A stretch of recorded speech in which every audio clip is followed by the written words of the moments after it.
All right, before we get to Todd, we got to show you this. Bruins and Maple Leafs from last night, Game 6, no score. Late in the second, Toronto breaks the ice. The Maple Leafs added an empty netter. Boston actually scored a goal with 1/10 of a second to play. But in the end, the Maple Leafs skated away with a 2-1 win. Yeah, it was weird. The Bruins, who at one point led the series 3-1, now head back to Boston for the deciding 7th game. It will be played tomorrow night at the Garden. So, yeah, Toronto scored an empty netter, so it was 2-0.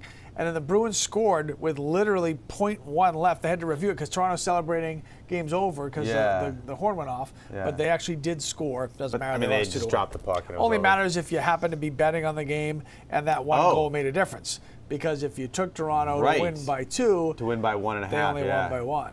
Oh wow! So that was a huge swing. Didn't affect me. Not I stopped. Sorry. I stopped dealing with the Bruins because it's too emotional. They're breaking hearts. You can't mix business and pleasure. Well, it's just ridiculous. They're up 3-1 last year. They're up 3-1 this year, and they're gonna. No. It's gonna end better this time. Whatever. It's gonna end better. Go to weather.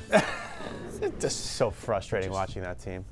Like, I mean, 2 games in a row, they come out flatter than flat. And they only gave up 2 goals 2 games in a row, so it's not Jeremy Swayman's fault. No, I know. Standing on his head. Exactly. And one was an empty netter. Right. So, I mean, he's playing great. He's playing incredible. Is Pasternak still on the team? Does he still play for the Bruins? What happened to Marchand? Is he still there? Did they trade him? I don't know. Is he hurt? Haven't seen him.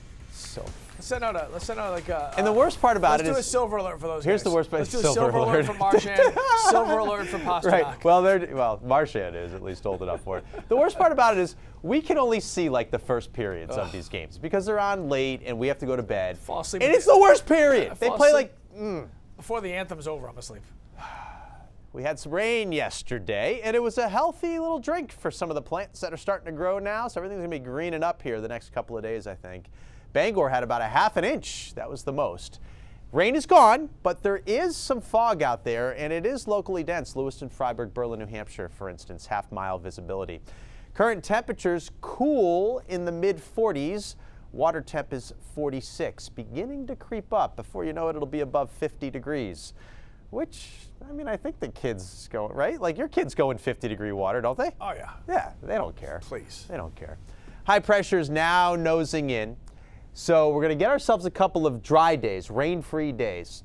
Not a ton of sun, but some sunshine this afternoon and tomorrow afternoon. And then on Sunday, this front comes in with some scattered rain showers. This morning, clouds with patches of dense fog. It's cool and still damp from yesterday's rain, but some of you will have holes in the clouds already and may actually see a little sunshine early on. You've got a better chance for it during the middle of the day. This is when we'll have intervals of clouds and then sunshine.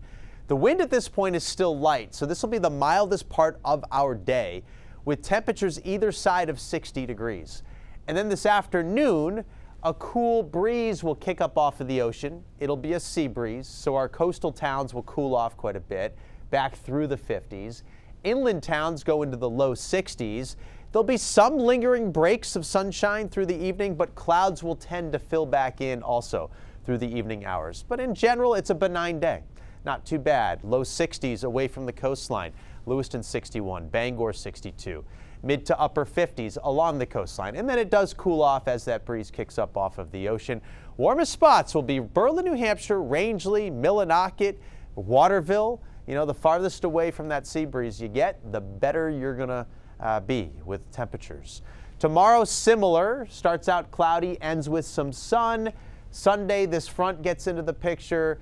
Most of the day is rain-free. Will be mostly cloudy, though. And then in the afternoon, a few of those showers will sneak in. They'll pass through during the night on Sunday and then exit Monday morning. And we get lucky early next week, Monday and Tuesday, some warmth in here. Upper 60s on Monday, 70 on Tuesday, and then it starts to cool down behind that front for the middle of next week. So today, 60 degrees, and then 50s over the weekend, so cool, but generally quiet.